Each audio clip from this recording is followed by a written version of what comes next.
मेरे चैनल को सब्सक्राइब करके मेरे 100 के सब्सक्राइबर्स को कंप्लीट करा दीजिए। और जिसने भी चैनल को पहले से सब्सक्राइब कर रखा है वो बस वीडियो को एंजॉय करे। चलिए वीडियो स्टार्ट करते हैं। तो लास्ट पार्ट में हमने देखा था कि नियली ने अपने लॉ ऑफ डेथ को रिफाइन कर लिया था, जिसकी मदद से वो गॉड ऑफ डेथ को हरा देता है और अब शायो भी वहां से चला जाता है। अब एपिसोड की स्टार्टिंग में हम देखते हैं कि गॉड ऑफ डेथ का टॉम वापस से अंदर जा रहा था, यानी कि अब वो टॉम डिसअपियर होने वाला था, जिससे वहां बहुत सारी धूल उठ रही थी। और अब ये देखकर यूनर परेशान होने लगती है क्योंकि एंशिएंट टॉम वापस से डिसअपियर होने वाला है और अभी तक नियली वहां से वापस नहीं आया है। और यहाँ पर निंगर को भी नियली की बहुत ही ज्यादा फिक्र हो रही थी और वो कह रही थी कि नियली किसी खतरे में तो नहीं है।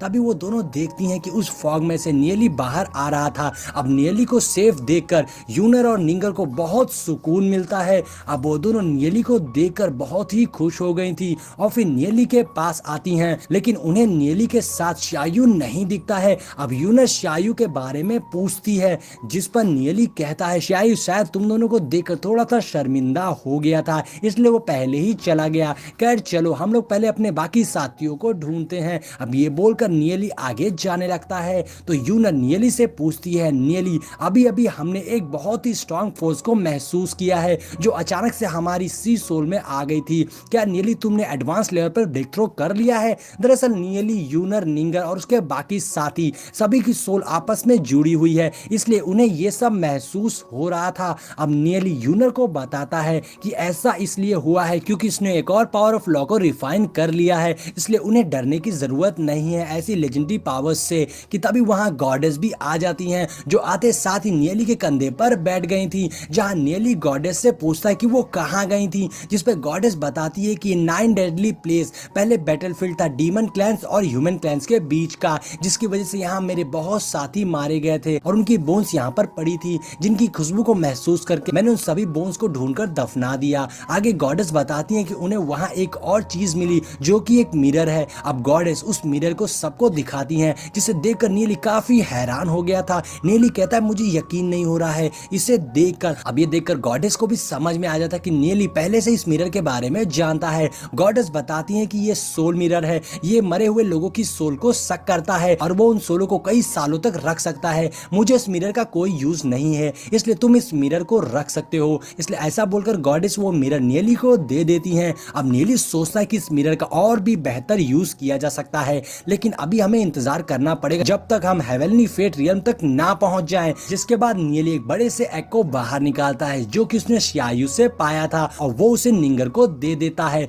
अब निंगर भी सोचती है कि ये शायू का नहीं बल्कि नीली की ओर से गिफ्ट है, इसलिए निंगर खुश होकर नीली को शुक्रिया कहती है और उस गिफ्ट को रख लेती है और फिर आगे जाने लगती है। और अब ये सीन चेंज हो जाता है। अब नेक्स्ट सीन में हम एक डरावनी सी प्लेस को देखते हैं जहां पर कुछ बंदे इकट्ठे हुए थे और उसमें एक बंदा अपने लीडर लॉर्ड डेविड से पूछता है कि लॉर्ड अब आगे क्या करना है, और वो सभी नीली और उनके साथियों के बारे में ही बात कर रहे थे। जिस पर लॉर्ड डेविड कहते हैं मैंने उम्मीद नहीं की थी कि वो लोग इतने कैपेबल होंगे कि वो सच में सब गॉड लेवल के पावर हाउसेस को एक साथ जुटा सकते हैं। यहाँ तक कि उन्होंने गोस्ट और विच फैमिली को भी तबाह कर दिया। जिस पर एक बंदा कहता है क्या लॉर्ड आपका मतलब है ये काम उन ग्लोरी सिटी के बंदों ने किया है? जिस पर लॉर्ड डेविड कहता है ऐसा कहा जा सकता है कि ये काम उस लड़के ने ही किया है जिसने तुम्हें पीटा था, और अब मुझे इसमें थोड़ी सी दिलचस्पी लग रही है, इसलिए मैं उस लड़के से एक बार मिलना चाहूंगा। फिर लॉर्ड डेविड बोलते हैं कि मुझे लग रहा है वो लड़का जरूर अंडरवर्ल्ड में होने वाले कॉम्पिटिशन में पार्टिसिपेट करेगा और जैसे कि उसकी स्किल है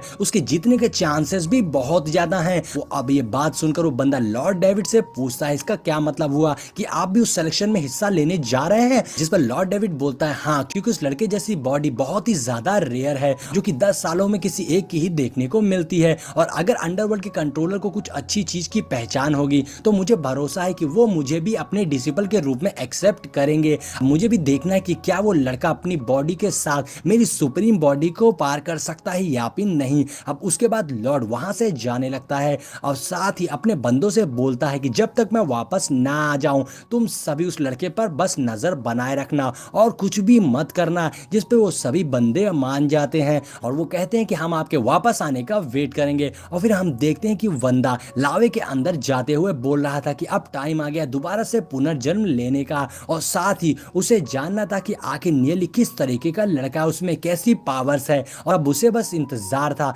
नेली से मिलने का, क्योंकि उसे अब अपना टक्कर का ओपोनेंट मिलने वाला था। अब सीन चेंज होता है और हम नेली को देखते हैं जो कि कल्टीवेशन करते हुए एलिमेंटल फ्रूट की पावर्स को एब्जॉर्ब कर रहा था। नेली बोलता है ये पावर्स हेवनली डाउ डिवाइन स्किल को सीखने के लिए बहुत ही अच्छी है। और वहां हम नेली के नीचे एक फॉर्मेशन को देखते हैं जिसके अंदर नेली बैठा हुआ था और उसके आसपास में बहुत ही स्ट्रांग ऑरा घूम रहा था। और तभी हम देखते हैं निंगर को जो कि नेली के लिए कुछ खाने के लिए ला रही थी और निंगर काफी रेडी होकर आई थी जैसे कि वो नेली को इम्प्रेस करना चाहती हो। यहाँ पर नेली अपने कल्टीवेशन में लगा था जिससे कि नेली एक अलग ही स्पेस में पहुंच गया था जहां हम एक और फॉर्मेशन के साथ में ट्री ऑफ सोल्स को भी देखते हैं। तभी नेली को महसूस होता है कि उसकी सी सोल एक्सपेंड होना बंद हो गई है। अब नेली बोलता है कि मैंने सोचा था कि 3 पावर ऑफ लॉ मेरी कल्टीवेशन डायरेक्टली लेजेंडरी लेवल पर ब्रेक तो कर सकती है। इस बार मुझे 11 स्पिरिट फ्रूट मिल गए हैं, यानी कि हर एक के लिए एक फ्रूट। अब नेली ये सोचकर बहुत खुश हो रहा था।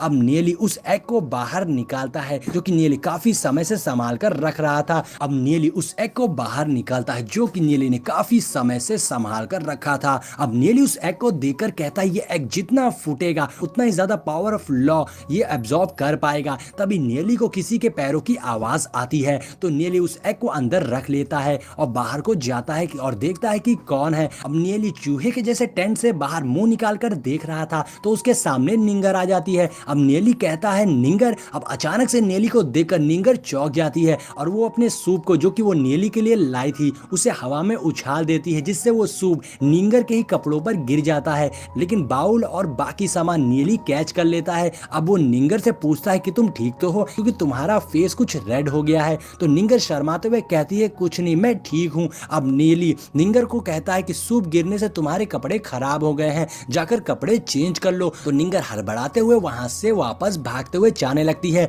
तभी वहां कुछ हलचल होने लगती है और बादल गरजने लगते हैं जिससे नेली को समझ आ जाता है कि 7th फ्लोर का डोर ओपन हो गया है। और इसी के साथ में हमारा ये एपिसोड भी यहीं पर एंड हो जाता है। तो दोस्तों इस सीरीज का नेक्स्ट एपिसोड बहुत जल्द हमारे चैनल पर देखने को मिल जाएगा, मगर जिसने भी वीडियो को लाइक करके कमेंट नहीं किया है वो तुरंत ही लाइक करके कमेंट डाल दे।